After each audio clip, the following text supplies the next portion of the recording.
Muhammad Ibnu Sayuti atau yang lebih dikenal sebagai Sayuti Melik 22 November 1908 sampai 27 Februari 1989. Dicatat dalam sejarah Indonesia sebagai pengetik naskah proklamasi kemerdekaan Republik Indonesia. Dia adalah suami dari Suerastri Karma Trimurti, seorang wartawati dan aktivis perempuan pada zaman pergerakan dan zaman setelah kemerdekaan. Pada 9 Maret 1943 diresmikan berdirinya Putra atau Pusat Tenaga Rakyat, dipimpin 4 sekawan, Soekarno, Muhammad Hatta, Ki Hajar Dewantara, dan Kiai Mas Mansur. Saat itu Soekarno meminta pemerintah Jepang membebaskan Trimurti lalu membawanya ke Jakarta untuk bekerja di Putra. Dan kemudian di Jua Hokokai, Himpunan Kebaktian Rakyat Seluruh Jawa. Dan lalu Trimurti dan Sayuti Melik dapat hidup relatif tentram. Sayuti terus berada di sisi Bung Karno.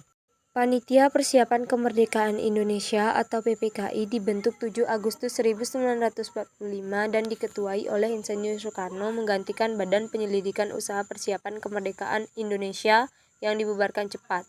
Anggota awalnya adalah 21 orang. Selanjutnya, tanpa sepengetahuan Jepang, keanggotaan bertambah 6 orang termasuk di dalamnya Sayuti Melik. Sayuti Melik termasuk dalam kelompok Menteng 31 yang berperan dalam penculikan Soekarno dan Hatta pada tanggal 16 Agustus 1945.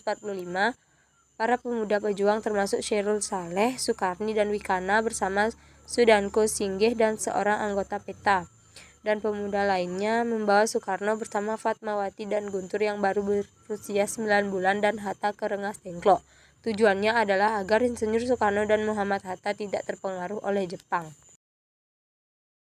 Setelah selesai dini hari 17 Agustus 1945, konsep naskah proklamasi itu dibacakan di hadapan para hadirin.